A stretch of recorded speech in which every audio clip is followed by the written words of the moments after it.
जय श्री कृष्ण जी। महाराज जी के सुस्मरणों की कड़ी चल रही है, उनकी यादों को साझा किया जा रहा है, लेकिन मन नहीं भरता। मन करता है कि उनके साथ ही हम उनके सुस्मरणों को सदैव याद करते चले जाएं। जरा योग अपना बयां कीजिए, जलाल अपना भगवन अया कीजिए, की बातें वो अमृत सी हैं आपकी, तबीयत नहीं सैर होती कभी, तबीयत नहीं सैर होती कभी, तबीयत नहीं सैर होती कभी। जब उनकी बहनें भाई मिलकर महाराज जी की यादें ताजा किया करते हैं तो सच में मन नहीं भरता, तबीयत सैर नहीं होती और इतना रस आता है उनके सुस्मरणों में कि ज़बान से बयान नहीं किया जा सकता। चर्चा चल रही थी हितैषी प्रेस की स्थापना की। गुरु पूजा वाले दिन सन 59 में उसकी स्थापना भी हो गई और महाराज जी ने एक सुंदर सा प्यारा सा नाम भी दे दिया प्रेस को, हितैषी प्रेस। उसके लिए एक अच्छा सा कमरा भी बन गया, प्रेस की स्थापना भी हो गई, उसकी पूजा भी हो गई। अब उसमें प्रयोग होने वाले जो बाकी साधन हैं, जो बाकी शस्त्र हैं, जैसे शब्दों के रूप में, पेपर के रूप में, स्याही के रूप में, स्टिचिंग प्रेस के रूप में, स्टिचिंग मशीन के रूप में, ये सब भी तो अति आवश्यक थे, जिनका प्रबंध महाराज जी को लगातार करना पड़ा। सबसे पहले तो एक कंपोजिंग रूम बना दिया गया। पुराना मंदिर का जो स्वरूप था हमारा, जो आज मंदिर है, उसका पहले एक पुराना स्वरूप था और वो थोड़ा छोटा था। उसी के साथ बाहर सीढ़ियां बनाई गईं, उसके ऊपर एक गैलरी के रूप में कंपोजिंग रूम बनाया गया, जहां पर साइड में बड़ी बड़ी ट्रेज, वुडन ट्रेज में अक्षर रखे गए, ब्लॉक्स रखे गए बड़े सुचारू रूप से, और महाराज जी स्वयं उसका निरीक्षण करते। महाराज जी को इतना ज्ञान था कि जैसे वो सबसे बढ़िया कंपोजर हैं। हर प्रकार की टाइप मंगवा के रखते, छोटी बड़ी हर अक्षर मंगवा के रखते, इंग्लिश के अक्षर वगैरह, और फिर कंपोज किया करते। उनके साथ और भाई बहन तो होते, कुछ पेड वर्कर भी होते, लेकिन इस कार्य में महाराज जी भी बड़ी उत्साह से रुचि लिया करते। और फिर नीचे आते, चेक करते कि पेपर की छपाई कैसे हो रही है, किस प्रकार से हो रही है, साफ हो रही है कि नहीं, कहीं स्याही तो नहीं फैल रही है, कहीं दाग तो नहीं हो रही है, इसका भी वो स्वयं निर्देश दिया करते।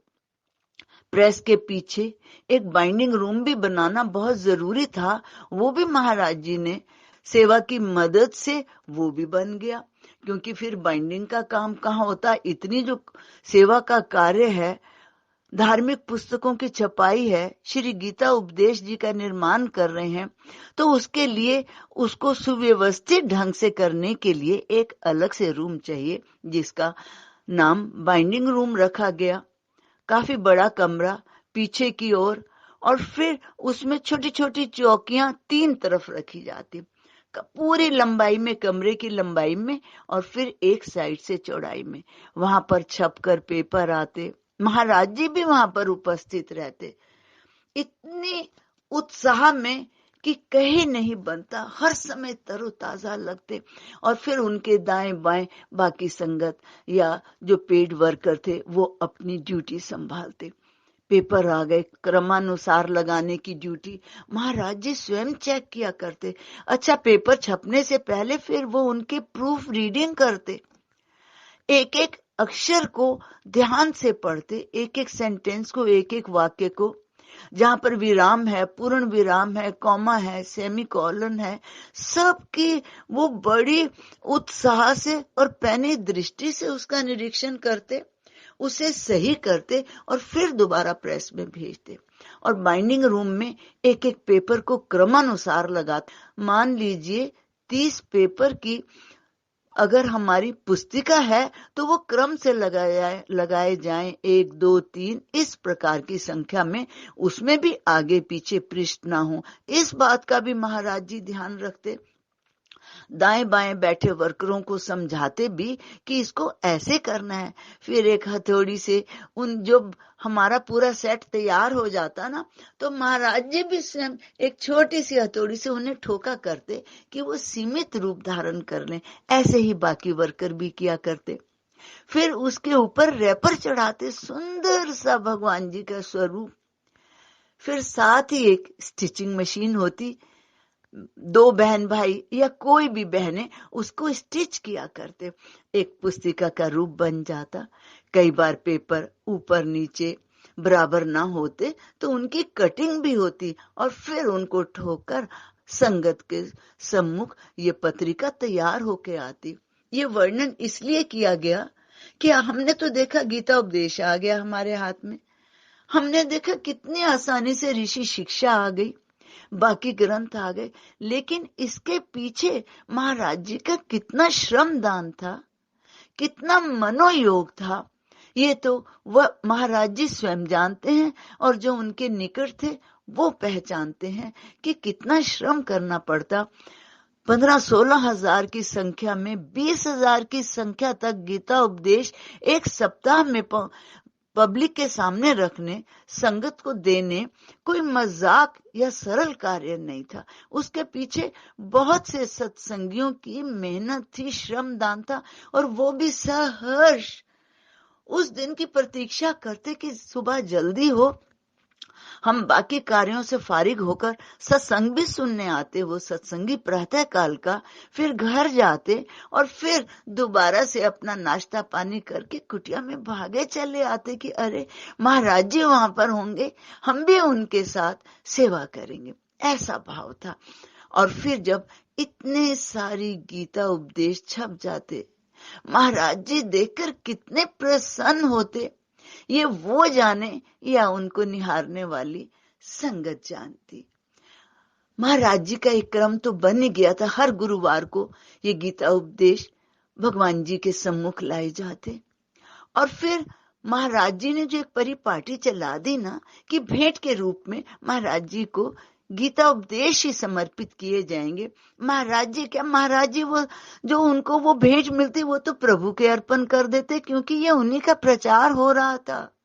और फिर महाराज जी वो भेंट लेकर उन संगत को प्रेम से दे देते कि जाओ मेरे बहनों भाई, इसको अब आप बांटो, जो रस आपने चखा है ना वो भी बाहर जाकर पब्लिक में बांटो, मंदिर में बांटो, धार्मिक स्थलों में बांटो, धार्मिक सम्मेलनों में बांटो, स्टेशन में बांटो, जहां पर ज्यादा से ज्यादा आपको भीड़ मिले, जहां पर कोई कार्यक्रम हो रहा है वहां पर जाकर बांटो, पास पड़ोस में बांटो, शहर में बांटो। और ये क्रम सच में बड़ी उत्सुकता से चलता रहा। गीता उपदेश के वितरण का कार्य तो महाराज जी की इच्छा अनुसार चलता गया। और फिर महाराज जी ने क्या किया कि जहां जहां सत्संगी हैं, सत्संगियों को आज्ञा दी गई कि इन गीता उपदेश की बिल्टी बनाई जाए, स्टेशन में ले जाई जाए, और जहां जहां पर सत्संगी हैं हमारे, वो इनको अपने अपने शहरों में रिसीव करें और फिर वो भी उनको मंदिरों में, धार्मिक स्थलों में, अपने आसपास जाकर बांटे। और ये क्रम सच में ही चलता रहा। अंबाला शहर में तो चला, आसपास के गांवों में तो चला, लेकिन दूसरे दूर शहरों में भी ये क्रम चला। महाराज जी ने एक मोबाइल वैन बनाई जिसमें गीता उपदेश रखकर गांव गांव में पहुंचाए जाते। इस प्रकार भी सेवा करती। हमारी मोबाइल वैन ऋषिकेश, हरिद्वार, देहरादून ऐसे स्थानों पर, आसपास के स्थानों पर भी गई और प्रचार करने में कोई कोर कसर नहीं छोड़ी जाती, क्योंकि महाराज जी कितने प्रसन्न होते कि उनके महाराज जी की वाणी का विस्तार हो रहा है और जन जन को पहुंचाने का एक प्रचार किया जा रहा है, एक प्रयास किया जा रहा है। ऐसे गीता उपदेश जी का सेवा महाराज जी ने बड़े मनोयोग से की। ये बात तो हो गई, लेकिन जब हम ये प्रेस का कार्य चल रहा था तो महाराज जी को जो बाधाएं आई वो भी सुन लीजिए। उसके लिए पेपर एकत्रित करना पड़ता महाराज जी को, बढ़िया से बढ़िया पेपर। कभी यमुनानगर जाते हमारे भाई, कभी दिल्ली जाते, आसपास के शहरों में जहां पता लगता, जहां पेपर मिल होती ना, वहां महाराज जी भेजते कि पेपर ले आओ। अब पेपर तो सीमित रूप में आता, क्योंकि उसके लिए उतनी धन राशि भी तो चाहिए होती, लेकिन इतनी धन ना होने के कारण पेपर को स्टोर भी ना किया कर सकते और भी सामग्री को स्टोर भी ना कर सकते, क्योंकि उसके लिए खुला पैसा चाहिए था। लेकिन हमारी संगत तो नपी तुली थी, बिल्कुल मिडिल क्लास की, और फिर भी वो जैसे तैसे इस कार्य में सहयोग देते और फिर महाराज जी भी इसी में संतुष्ट हो जाते। कई बार ये कार्य धीमी गति से हो जाता, क्योंकि पेपर की आपूर्ति समय समय पर कई बार नहीं हो पाती, इससे थोड़ी परेशानी तो आती, लेकिन महंगा पेपर लेकर भी इस कार्य को करना पड़ता। जो हमारे ब्लॉग्स तैयार होते, जो श्री गीता जी गीता उपदेश के बाहर लगते, वो भी दिल्ली से तैयार होके आते, फिर उसकी छपाई यहाँ पर होती। मतलब इस कार्य के पीछे कितना प्रयास करना पड़ता, कितना लेबर ऑफ डिवीजन था, जो कि सत्संगियों के द्वारा पूरा किया जाता। गीता उपदेश भी बंटने लगे सब जगह, जैसे महाराज जी चाहते वही। लेकिन हमारे पूज्य महाराज जी की सेवा कितनी अधिक हो गई। प्रातः काल उठना, भजन ध्यान में बैठना, सत्संग करना, और उसके पश्चात पूरे सत्संग भवन की चहुं ओर से सफाई करवाना।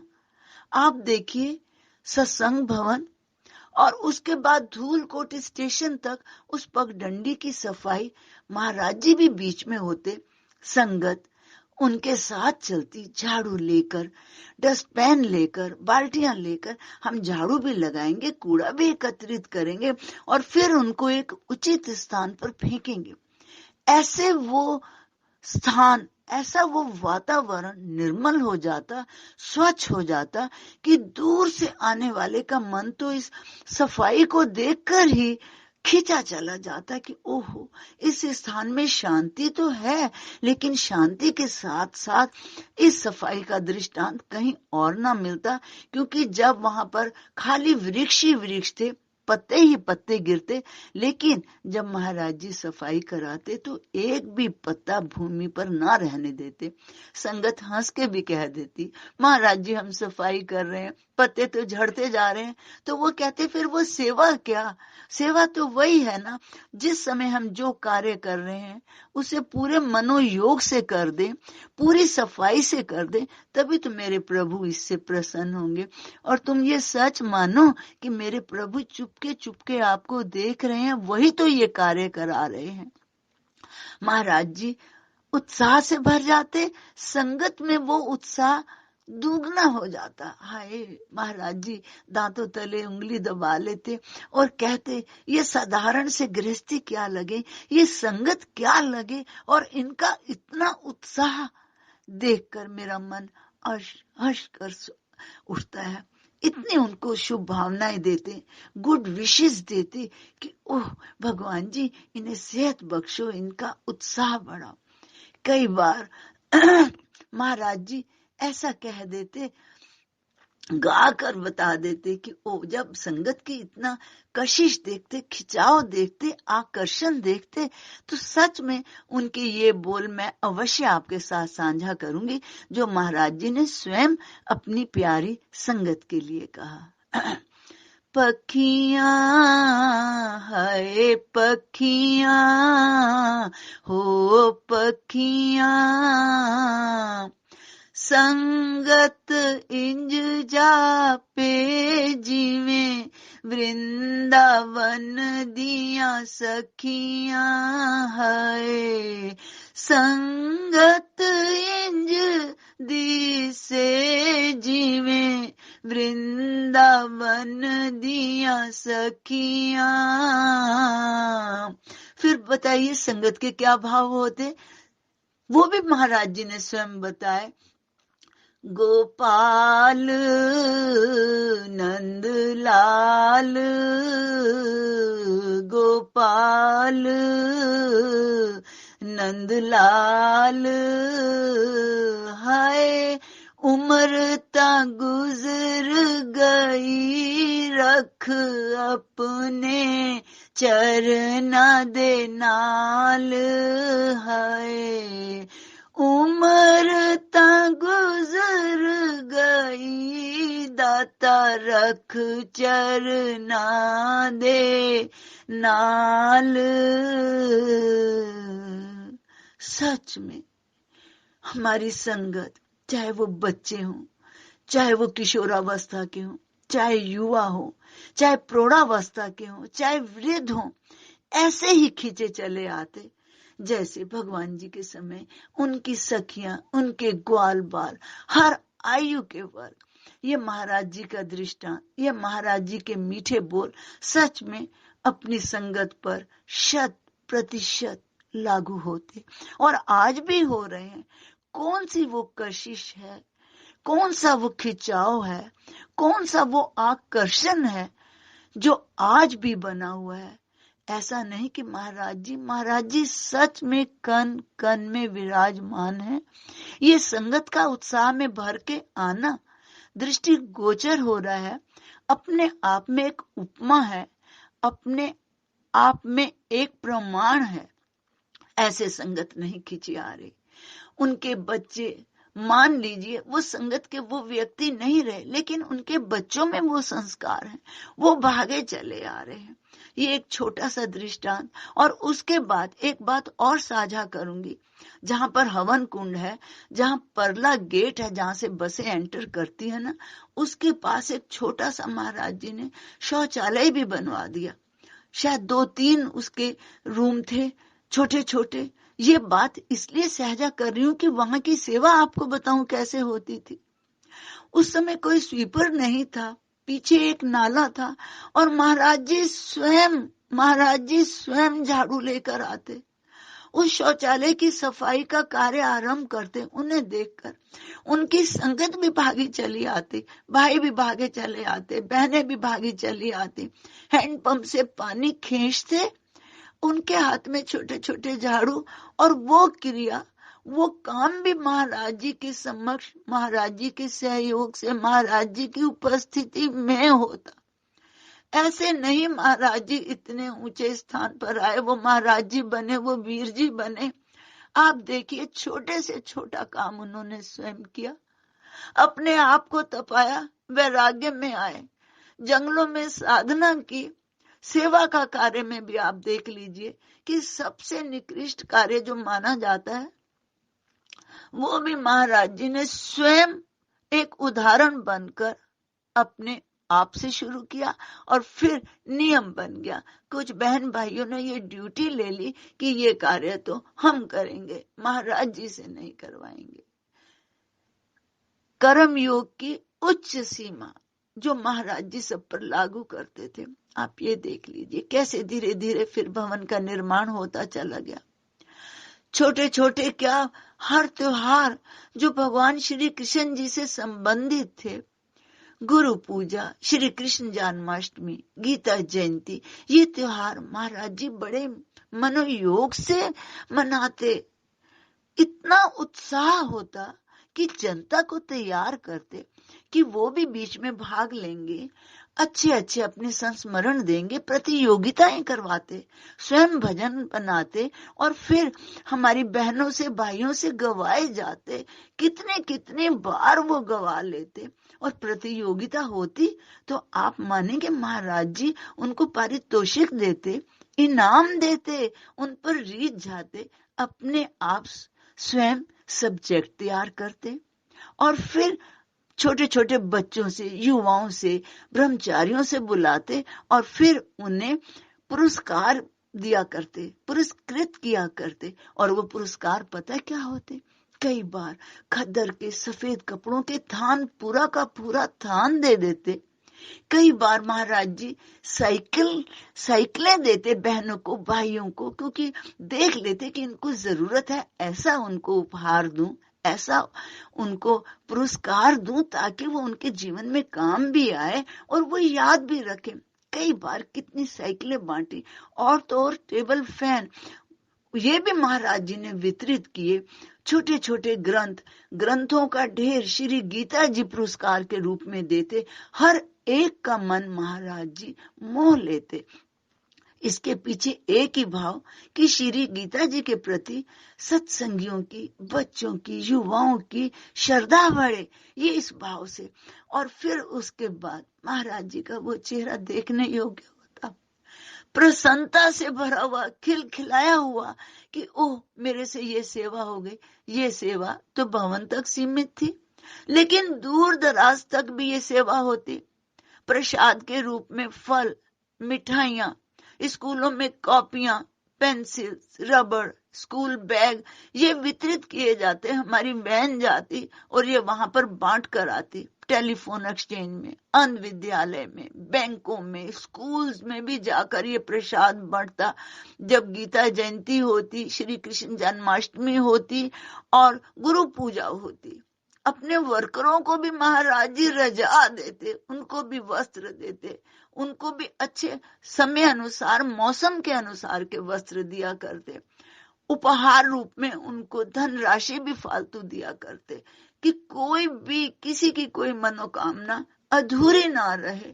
महाराज जी में इतना उत्साह उमड़ता, पब्लिक को भी वो इस चीज के लिए प्रेरित करते कि लगा दो अपना धन, ढेर लगा देते वस्त्रों के। और फिर जो उनके अधिकारी थे वो आ जाते और महाराज जी अपने हाथों से बांटते।